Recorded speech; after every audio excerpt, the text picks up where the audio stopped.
The fluorescent lights of Denver's Mercy General Trauma Bay hum overhead like angry wasps as Brooke Sullivan completes her third 12-hour shift, methodically restocking suture kits with the precision of someone counting ammunition.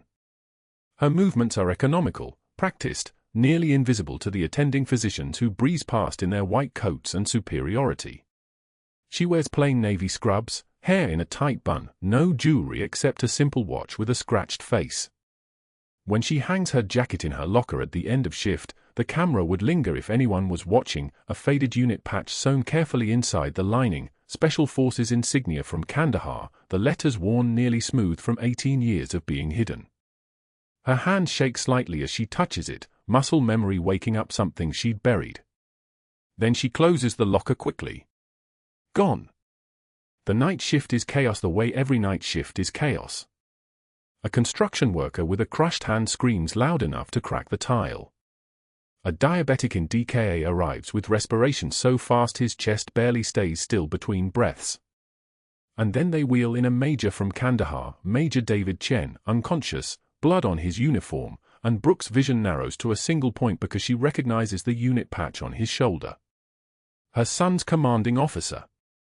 3 tours together. The same man who wrote the letter. But she doesn't flinch, doesn't break rhythm, just moves to the bedside like she's done this 1,000 times, because she has. Exactly 847 times, though nobody here would believe that. Prep for needle decompression, the resident says, panicked, checking the monitor. Tension pneumo on the right side. Brooke is already moving. She swabs the skin, locates the second intercostal space with 2 fingers, feels for the landmarks the way a musician feels for strings. The resident hasn't even pulled on gloves. She inserts the 14-gauge angiocath needle at the midclavicular line, and the air hisses out, that sound, that particular hiss of trapped atmosphere escaping back into the world. It's a sound she knows better than her own heartbeat. The oxygen monitor climbs. 68, 75. 82, stable. The major's color improves before anyone can process what just happened. She's already documenting, already stepping back, already invisible again. The head nurse, Patricia, a woman who's been at Mercy General for 19 years and misses nothing, watches this sequence of events from the monitor station. Her eyes narrow. She makes a note on her clipboard, a physical note in physical ink, the kind that matters. The kind that doesn't disappear. Dr. Marcus Sterling enters the trauma bay at that exact moment, and the temperature in the room seems to drop 3 degrees. He's in his early 50s, the kind of man who buys Italian loafers on a hospital director's salary and wears them like they're evidence of something. His Rolex catches the harsh overhead light. He stands in the doorway, not moving, not speaking, just watching Brooke Sullivan with the focused attention of a chess player realizing the opponent has already won the opening gambit. She doesn't look at him. She doesn't need to feel his stare to know it's there. Some predators announce themselves through sound. Some announce themselves through presence. The air pressure around Sterling changes when he enters a room. "Nice work, Sullivan," Patricia says, and her voice carries that note of finality that means she's already made a judgment. Brooke nods once, a small inclination of the head. Sterling's jaw tightens imperceptibly. He watches as Brooke continues her work, as she adjusts the foredrip with gloved hands that move like they're reading Braille, like they're translating instructions from somewhere else entirely. The way she works is the way someone works who understands that hesitation kills people. Who understands that efficiency is mercy. Who understands that every movement either saves a life or wastes the seconds that might have saved it. The cafeteria on day 7 of Brooke's employment is loud with the ambient noise of 60 staff members trying to talk over one another. Voices layered like an archaeological site. The smell of the industrial dishwasher mingles with something fried, something that probably hasn't been fresh since the Bush administration. Brooke sits at a table in the corner, alone, eating a salad from a plastic container. She doesn't look up when Dr. Sterling enters, surrounded by attending physicians, all of them men, all of them deferential in that way that men are deferential to power when they recognize it. "So I'm thinking $50, Sterling says, loud enough to carry across the entire cafeteria, loud enough that the ambient conversation actually dims slightly. Anyone want action on how long the new girl lasts? One of the attendings, a man named Whitmore with surgical hands and a surgical ego, laughs. She's competent, though. I've seen her work. Doesn't matter, Sterling says. His voice has the texture of something that's been sharpened. 1 week. She'll quit. $50 says she's gone by Sunday. Brooke doesn't look up from her salad. She doesn't change her breathing. Her fork moves at exactly the same pace it moved before Sterling arrived. She's inside a controlled perimeter, a small area of calm at the center of everything else. And then Sterling is walking past her table, and his trajectory is not accidental, and his hip connects with the corner of her tray with the kind of casual force that suggests he wasn't even thinking about it, that it was just one of those things that happens when a man moves through space without paying attention to the obstacles in his way. The tray launches sideways. A plastic container of dressing hits the wall. Letters scatters across the tile like green snow. The sound of it is sharp, the audible evidence of disrespect. The cafeteria goes dead silent. Not the kind of silence that happens when someone drops a fork. The kind of silence that happens when everyone simultaneously realizes they've witnessed something that will have consequences. Brooke sets down her fork. She places her napkin on the table. She kneels down to begin collecting the scattered food with her bare hands, the way someone cleans up their own mess, the way someone who understands that this is a test understands that refusing to take it seriously is the only way to win it. Sterling walks back past her table. He's holding Major Chen's patient chart. She doesn't know how he got it, doesn't know what he's doing with it, but she sees the moment he releases it. The chart lands at her feet with a slap of paper against tile. "Pick that up, sweetheart," Sterling says, and his voice is the kind of voice that men use when they're trying to establish dominance in a room full of witnesses. "Let's see if you can manage paperwork better than you manage not being in everyone's way." The silence deepens. It becomes a thing with physical properties. Brooke keeps her hands on the letters. She doesn't freeze. She doesn't tremor. She does what she does next with the kind of precision that comes from having already decided, years ago, that she would never again allow someone else to set the terms of her own humiliation. She finishes gathering the salad. She stands. She looks directly at Sterling, and the thing about her eyes is that they're not angry. They're not afraid. They're the eyes of someone looking at a problem through the lens of pure technical assessment. "I've cleaned up worse messes than this, Doctor," she says, her voice steady as a scalpel, steady as someone speaking from a depth of experience that Sterling will never understand. "And I've never needed to bet money to prove I belong." She bends down and picks up the chart. The room doesn't go quiet. The room is already quiet. The room goes *still star.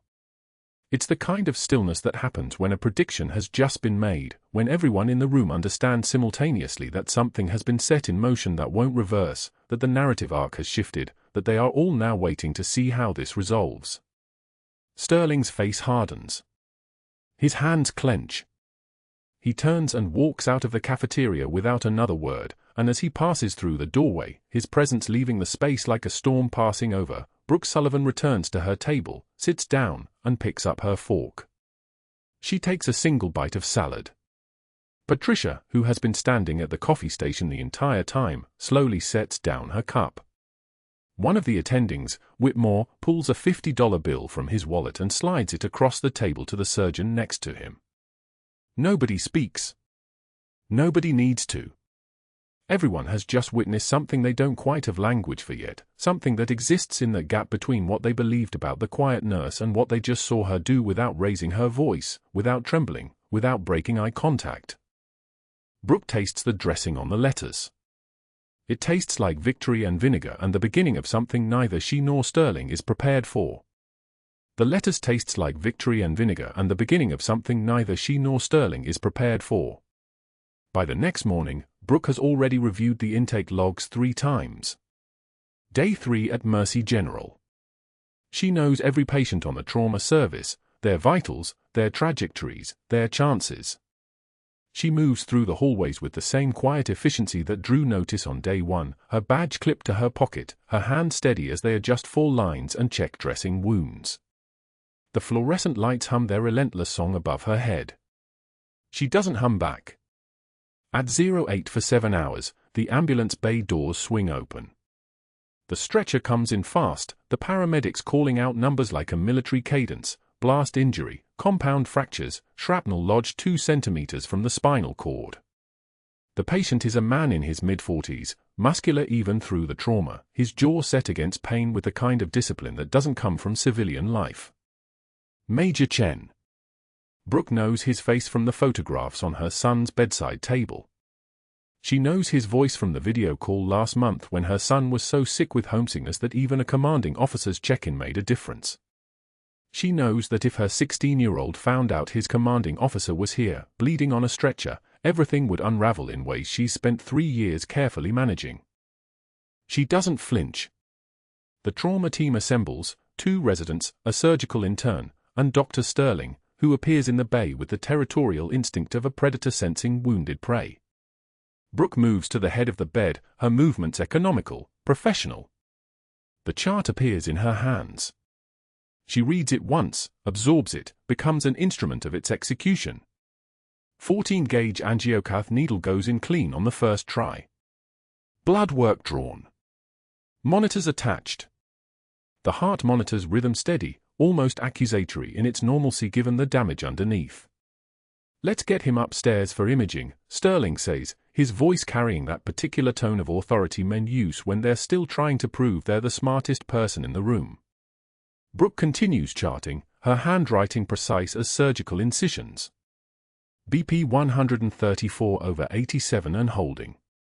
Heart rate elevated but compensating. O2 sat 99% on high-flow non-rebreather. She's treating him exactly the way she treats every patient, with meticulous, detached professionalism. No preferential glances. No lingering attention. No betrayal. But Sterling notices anyway. He always notices.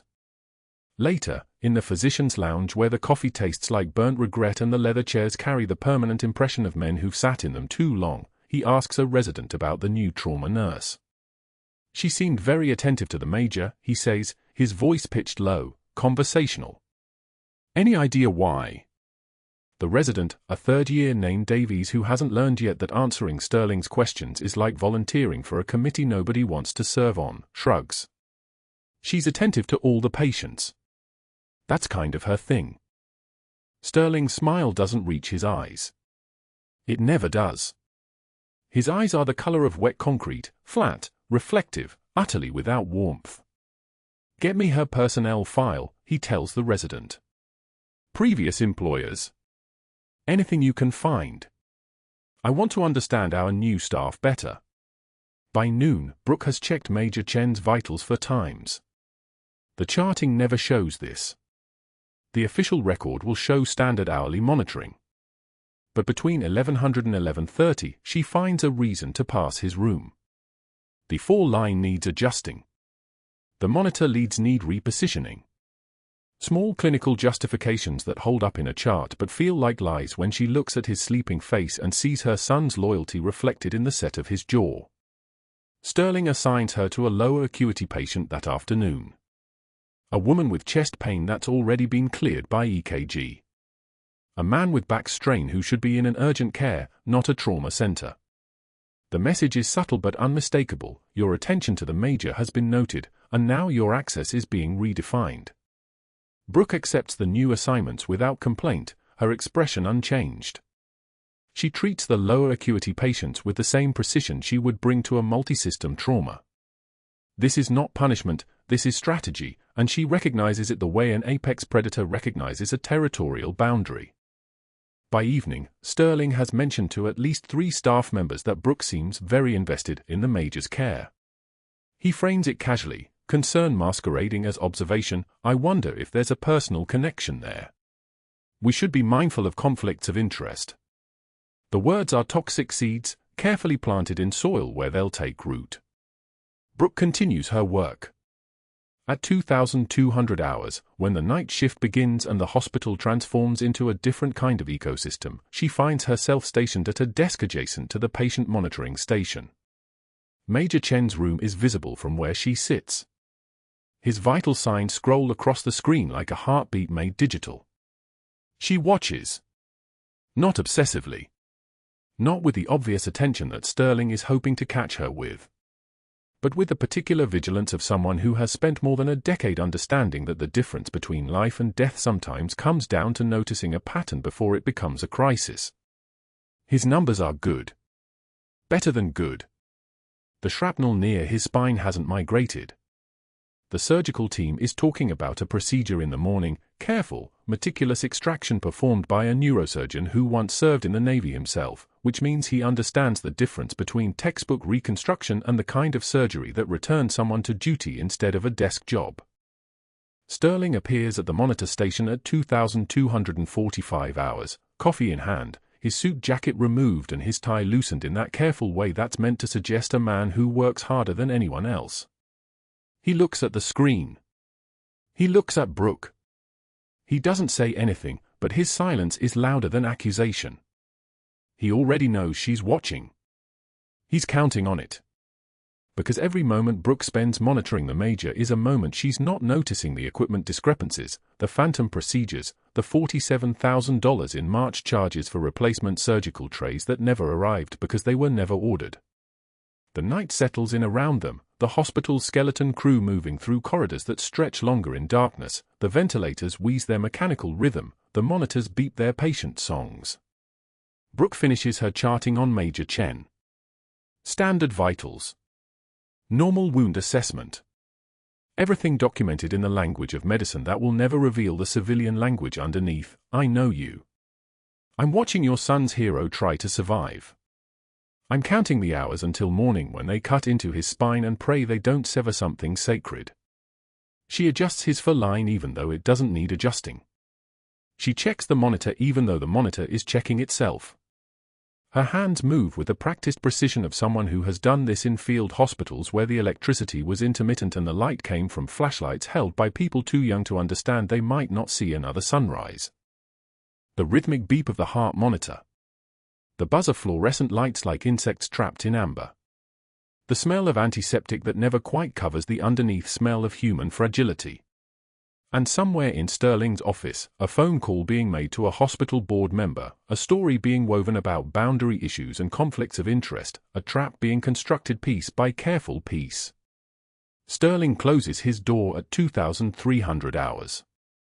His voice is quiet, measured, the voice of a man reporting a legitimate concern to someone with the authority to act on it. I need her personnel file flagged, he says. Previous employers. References. Anything we can use to establish a pattern of poor judgment. There's a pause, listening, nodding, the other voice authorizing whatever comes next. Yes, Sterling continues. I have a feeling we're going to need documentation when things fall apart. The phone clicks off. In the trauma bay 3 floors below, Major Chen sleeps the monitored sleep of the critically injured, his heart beating with the reliability of a soldier who refuses to surrender. And in the adjoining monitoring station, Brooke Sullivan continues her work, charting, observing, maintaining the careful boundary between the woman she's become and the woman she was, the professional distance between a nurse and a patient, the invisible line that Dr. Sterling is determined to prove she's already crossed. But that wasn't the worst part. Day 5 at Mercy General started like any other morning, fluorescent lights humming their electric dirge, the smell of antiseptic and coffee mixing in the trauma bay air. Brooke had learned the rhythm by then. She knew which nurses moved with confidence and which ones still double-checked their work. She knew where Sterling lurked when he wanted to watch her fail. She knew that Major Chen, still sedated in Trauma Bay 3, was beginning to show the first signs of stable recovery, his blood pressure climbing incrementally, his oxygen saturation holding at 96% on the ventilator. What she didn't know was that the next 45 seconds would change everything. The trauma bay doors exploded inward at 11:19 a.m. Not opened, exploded. The sound was like a gunshot, metal frame slamming against the rubber stopper with violence that made 3 staff members flinch. A man filled the doorway. 300 pounds minimum, maybe more. His skin had that waxy, sunken quality of advanced methamphetamine use, his eyes dilated to the size of dimes, pupils black and fathomless like wells leading nowhere. His clothes hung on him in filthy tatters, a once white t-shirt now stained with things Brooke didn't want to identify, jeans torn at the knees, boots held together with duct tape and desperation. He was screaming. "I need something for the pain. I need it now. Somebody get me something." His voice wasn't human. It was the sound of a wounded animal, raw and animal and completely unhinged, echoing through the bay like a siren. Veins stood out on his neck like braided rope. Spit flew from his lips. His fists clenched and unclenched in a rhythm that suggested nothing but chaos behind his eyes. The trauma bay froze. The young resident, a second-year named Paxton, fresh enough that his hand still shook during intubations, stepped backward, his jaw working silently. Two nurses backed toward the wall. A respiratory therapist put down her equipment as if moving slowly might render her invisible. The smell hit next, a wave of unwashed human mixed with acetone and something chemical Brooke couldn't place, the olfactory signature of someone who had stopped caring about anything except the next high. "Security's on the south in trance," someone whispered. "They're dealing with a code in the ICU. Floors away. 30 seconds response time minimum." The man's eye scanned the trauma bay like a predator evaluating prey. They landed on the crash cart near Paxton, stainless steel, lined with syringes, ampules, the promise of pharmacological relief. He lunged toward it, moving with surprising speed for someone so large, his shoulder dropping like he was going to plow through the resident without breaking stride. Paxton tried to step aside. He was too slow. The man hit him like a linebacker, full body contact, driving him backward into the crash cart with a sound like dropped silverware, metal instruments scattering across the floor in a cascading symphony of chaos. Paxton crumpled against the cart, the wind knocked out of him, gasping like a fish on a dock. Blood trickled from a cut above his eye where his head had connected with a monitor stand. But that wasn't what mattered. What mattered was that the man was now in the trauma bay proper, and his attention had shifted. His eyes had found trauma bay 3. He could see the shape of Major Chen through the glass partition, the sedated officer lying defenseless, his four lines glinting under the harsh overhead lights, the promise of narcotics in those pharmacological drips. He moved toward the Major. No one moved to stop him. The nurses stood frozen. The respiratory therapist hadn't breathed. Paxton was still trying to remember how oxygen worked. The room had become a tableau of paralysis, everyone waiting for someone else to act, that fatal hesitation that comes when adrenaline hasn't yet overridden the brain's need to understand what's happening. Brooke moved. She didn't think about it. There was no debate in her mind, no calculation of risk versus benefit. Her body simply responded to what her training recognized, a threat. An incapacitated patient. A window of vulnerability that would close in approximately 3 seconds. Her shift in position was barely noticeable, a pivot from where she stood near the supply cabinet. Then she was moving, not running but covering distance with the economy of motion that came from having done this before, in places where hesitation meant body bags. 10 feet. 8 feet. 6 feet. The man's hand was reaching for the 4 line when she closed the gap. He turned toward her, this wasn't a threat he'd registered, and his momentum was forward, his center of gravity committed. Brooke stepped inside his reach, the position that most civilians feared because it felt like she was walking into the danger, which was exactly why it worked. His swing, when it came, was wild and powered by chemical desperation rather than tactical training. She caught his arm, not to block it but to redirect it, using his own weight and forward momentum against him like he was a door on a hinge, and then she dropped. The movement was textbook, a level change, her hips driving downward, her grip transitioning from his arm to his torso as his feet left the ground. His center of gravity went from high and forward to completely vertical, no stability, no way to control the landing.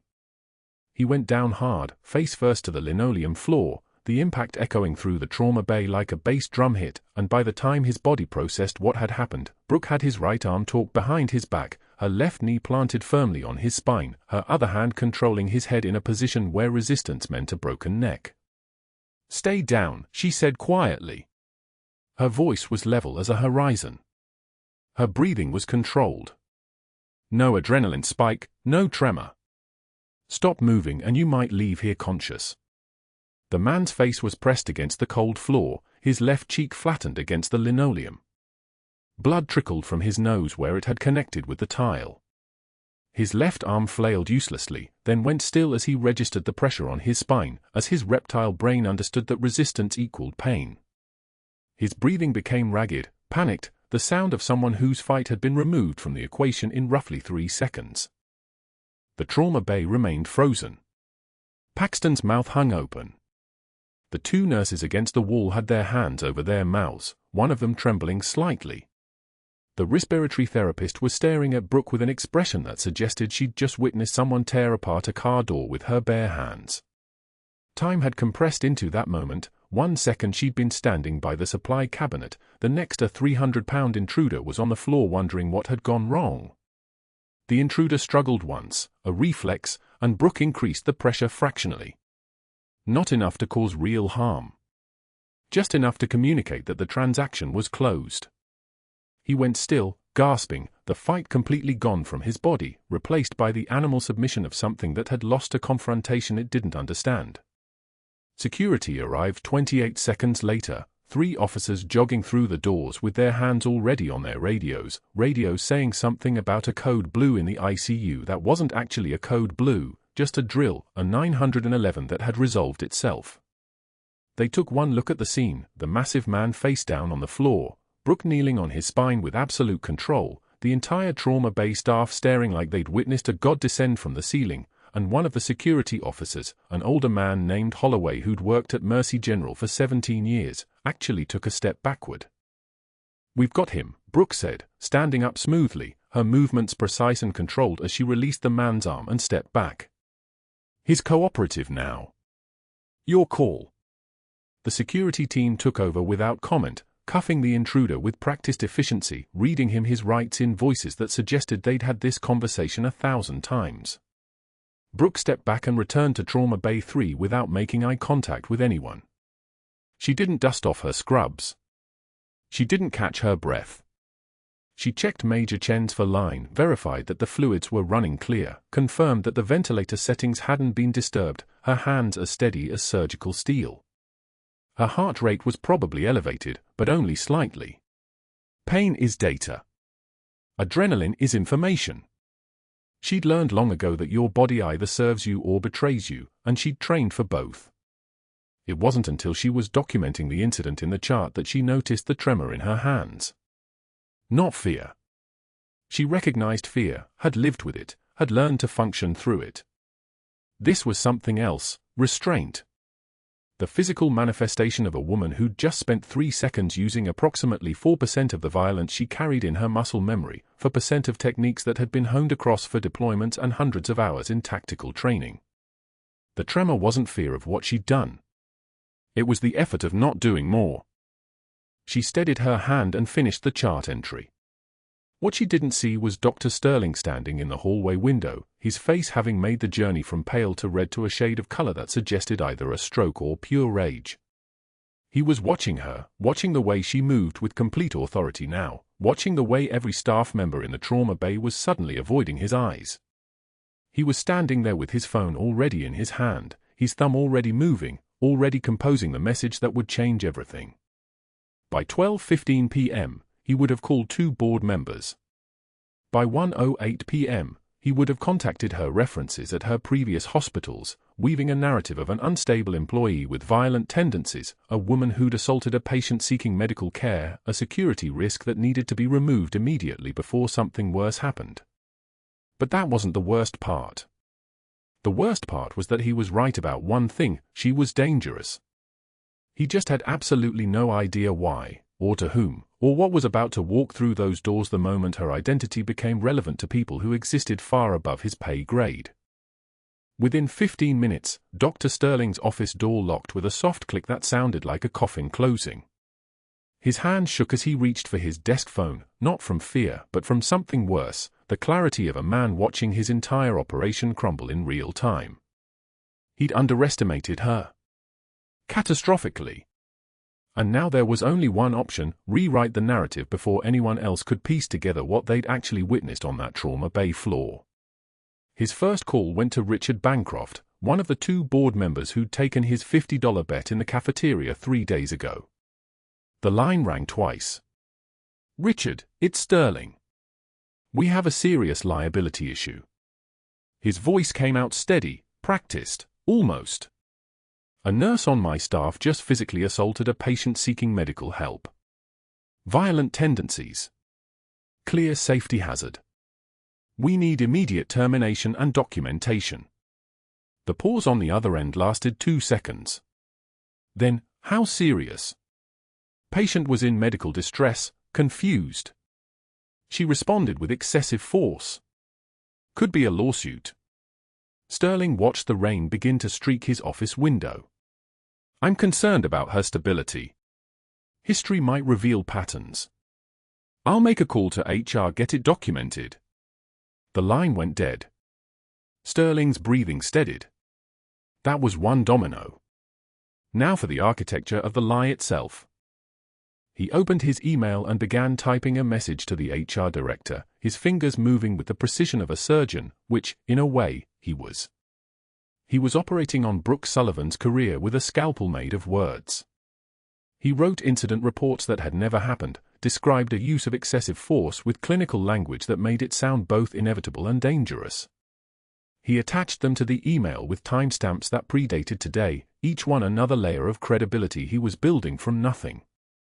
Then he made the second call. Seattle General Hospital, where Brooke had worked for 4 years before coming to Denver. The nursing director there was someone he'd met at a conference in 2019, a contact worth maintaining. "This is Dr. Sterling at Mercy General in Denver.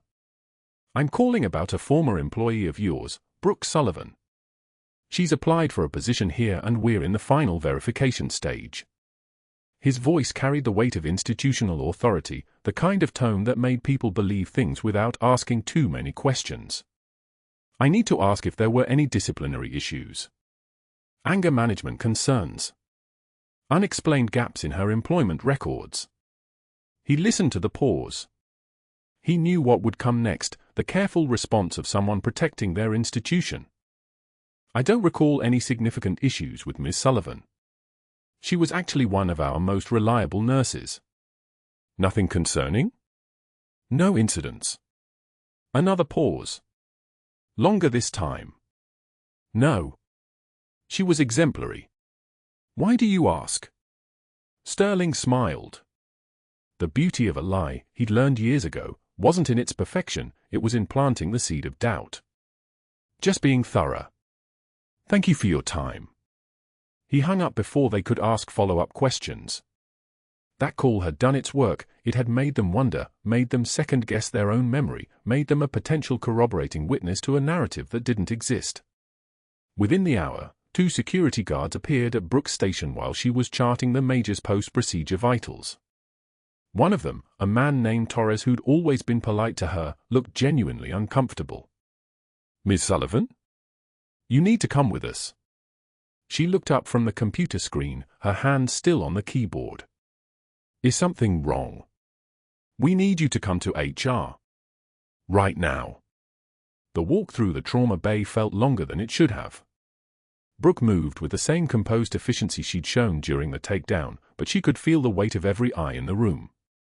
Nurses who'd watched her work for 3 days. The resident she'd saved from a 300-pound attacker. The attending who'd seen her neutralize a threat in under 3 seconds.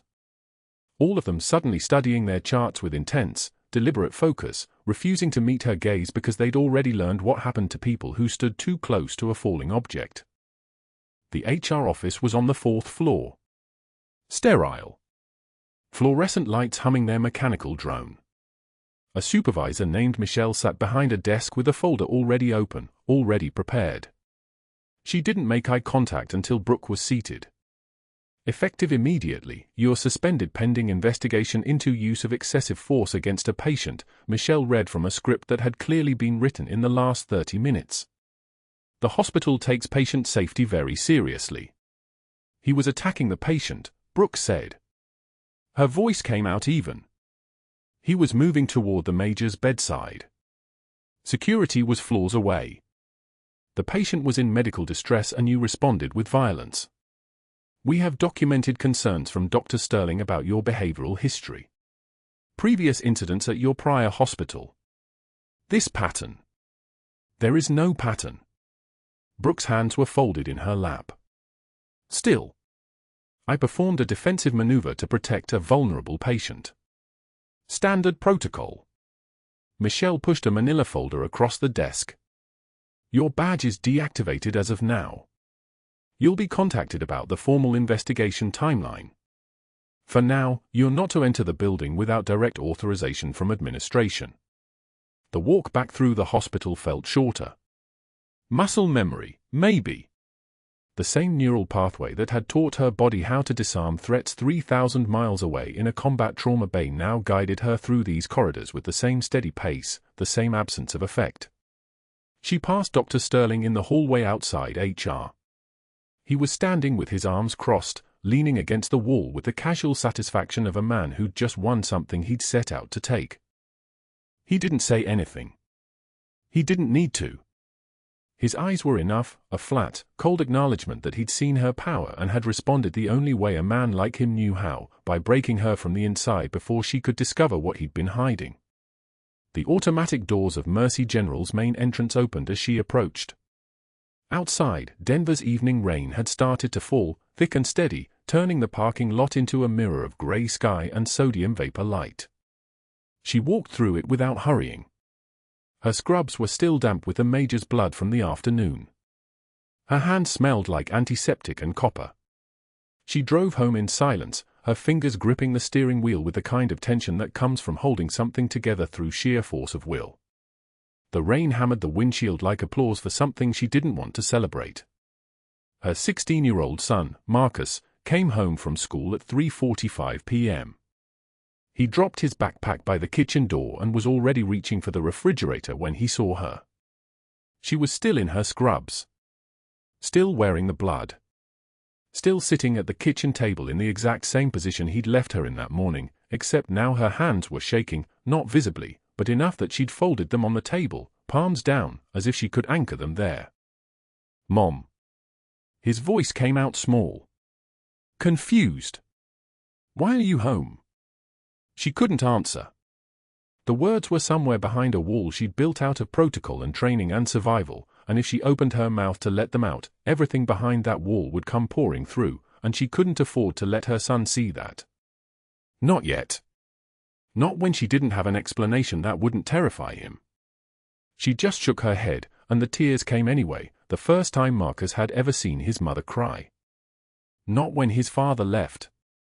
Not when she'd gotten the call from a colonel in Arlington telling her that the operation in Kandahar was being permanently classified and her service record was being erased. Not through any of it.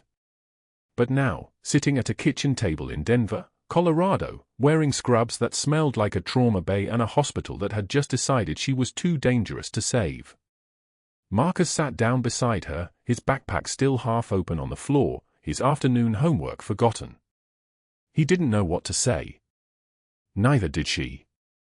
And in that silence, with rain hammering the kitchen window like a question no one was asking, a different kind of door was beginning to open somewhere in the federal building downtown, the kind of door that only opened when someone's name surfaced in connection with classified operations, when the Pentagon realized that a phantom on their erased records was suddenly very, very real and in very real trouble. But Brooke didn't know that yet. She only knew that she'd saved a life, lost everything in the process, and was now sitting across from the one person in the world she'd promised to protect, completely unable to explain why the one thing she'd always done, take down threats, had become the reason she was no longer welcome anywhere. The next morning, Brooke's 16-year-old son Marcus walked into Mercy General's administrative conference room without knocking. He carried a showbox the color of old cardboard, the kind that held things people kept hidden for decades. Dr. Sterling stood at the head of a mahogany table, mid-presentation, mid-sentence, discussing workplace safety protocols with the hospital's chief of staff, 2 board members, and Patricia Chen, the head nurse. Sterling's voice cut off. His eyes narrowed. "This is a closed meeting," he said, not looking up from his slides. Marcus didn't respond to him. He walked to the center of the conference table and opened the showbox. His hands trembled, not from fear but from something deeper. Controlled rage. He laid the contents on the polished wood one by one. A navy cross, its ribbon faded from desert sun. 2 silver stars, their edges unmarred, preserved like artifacts. A purple heart, its ribbon still vibrant despite years. The room went dead silent. Her rank was Senior Chief Petty Officer, Marcus said, his voice steady in a way that made every adult in the room feel small. "And she never told any of you because you didn't ask. You didn't look. You just assumed." Patricia Chen's hand flew to her mouth. The Chief of Staff stood. One of the board members leaned forward, squinting at the medals as if their eyes might deceive them. Sterling's face remained blank, but something shifted in his jaw. A muscle twitched once. Patricia's hand shook as she reached for the thick manila file on the table, Brooke's personnel record. She opened it slowly, her eye scanning lines that had been sealed with black marker for years. That morning, at 6:51 a.m., a federal order had unsealed those redacted sections. She read aloud, her voice breaking on certain words. Confirmed hostile engagement terminations, 47. Field trauma saves without medical facility backup, 132. Combat deployments, 4. Decorations for valor above and beyond the call of duty, 8. Security clearance, top secret SCI. Patricia's voice dropped to barely a whisper. Kandahar, Helm and Province, April 2015. Senior Chief Sullivan held a forward operating base medical station alone for 40 minutes against sustained small arms fire. The citation says, she stopped. Swallowed hard. It says she saved 12 soldiers' lives. 12 soldiers who wouldn't be breathing if she hadn't been there. The door opened. A man in dress blues walked in, not a young officer, but someone whose uniform bore the weight of command. His collar device read Commander. His face was weathered by sun and something else, something that came from having made decisions that altered lives. He'd flown from Virginia Beach that morning on a military priority transport. Behind him stood an FBI agent in a dark suit, her badge visible on her hip, her posture suggesting she'd been standing in hospital corridors longer than any of them realized. The commander stepped forward. "I'm Commander Worth, Naval Special Warfare Command. I knew Senior Chief Sullivan for 8 years across 4 deployments." He pointed to the Navy Cross first. "This decoration represents the hostage extraction outside Sanjin Valley where she held a trauma bay under active fire. 40 minutes. Insurgent rounds punching through the walls. She didn't leave. Didn't abandon her patients." He moved to the silver stars. First one, 2013. Second one, 2015. Both for decisions made under impossible pressure that saved people nobody else could have saved. He picked up the Purple Heart last. Shrapnel from an IED. She treated herself with one hand while inserting a chest tube with the other. We were 2 clicks out and radioed for her status. She said, "I'm functional. That's all. Functional." That's how Senior Chief Sullivan talks about surviving explosions. Sterling's face had drained of color completely. He looked like something being drained of blood, like a body being prepared for burial. His mouth opened and closed without sound. The FBI agent opened her folder. "Dr. Marcus Sterling, Mercy General Hospital, Denver, Colorado. Our office has been investigating your supply chain contracts for the past 6 months. Senior Chief Sullivan flagged 17 discrepancies in medical equipment orders during her employment here. Specifically, phantom procedures charged to insurance companies, inflated billing for angiographic supplies, and kickback arrangements with 3 vendor companies totaling approximately $840,000. She paused, letting the number sit in the air like a physical thing. Federal fraud charges will be filed this Monday morning. We recommend you contact legal counsel immediately. The Chief of Staff's voice came out cold as surgical steel. Dr. Sterling, you're terminated. Effective immediately. Security will escort you from the building. Sterling stood up so fast his chair fell backward, clattering against the floor. You can't do this. I've been here 15 years. 15 years of. 2 local news cameras are waiting in the lobby, the Chief of Staff continued, unmoved. They were tipped off about a military ceremony. Instead, they're about to film your termination. He nodded to the security guards who had appeared at the doorway. The same guards who had walked Brooke Sullivan out of this hospital yesterday, her badge deactivated, her reputation shredded by a man who'd spent 18 hours orchestrating her destruction. Sterling's phone buzzed. Then again. And again. A board member he'd called personally was cancelling, a text reading, "Can't help. Optics are catastrophic." His golf buddy, "My lawyer says I can't return your calls." Another board member, "Do not contact me again." His network wasn't just disappearing. It was retracting, pulling back like a nervous system severing its own limbs to survive the infection. The walk out of that conference room happened in absolute silence except for the squeaking of security radios. Sterling moved like a man inside a nightmare, still wearing the smirk that had lived on his face yesterday, that had knocked over a lunch tray, that had tossed a chart at the feet of a woman he'd fundamentally misread. The trauma bay staff stood watching as he passed. Someone started clapping. Not celebration, something darker. A slow, methodical mockery. Others joined until the sound moved through the hospital like wind through a canyon. Sterling's badge was deactivated at the front desk at 9:14 a.m. The automatic doors closed behind him as 2 news cameras caught him on the steps, shouting no comment while reporters asked about the war hero he'd fired, their voices loud enough to follow him down the sidewalk and into the parking garage. Within 48 hours, his name was flagged at every hospital system in Colorado. Within a week, his medical license had a suspension hearing scheduled. Within 6 months, the case against him had been filed and settled. Brooke Sullivan had been reinstated, promoted, and given a formal apology from the board before they'd even finished the paperwork on Sterling's exit. 6 months later, someone sent Brooke a photograph. It came in a plain manila envelope with no return address, the kind of envelope intelligence professionals use when they don't want their identity attached to something. The photograph showed a classroom. Room 14B at Denver Community College. Dr. Marcus Sterling stood in front of a CPR dummy wearing a polo shirt with the school's logo stitched above the pocket. His face had aged 5 years in 6 months. In the background, visible on the course schedule hanging on the wall, were the words "Instructor wage, $14 per hour." The students in the seats weren't paying attention.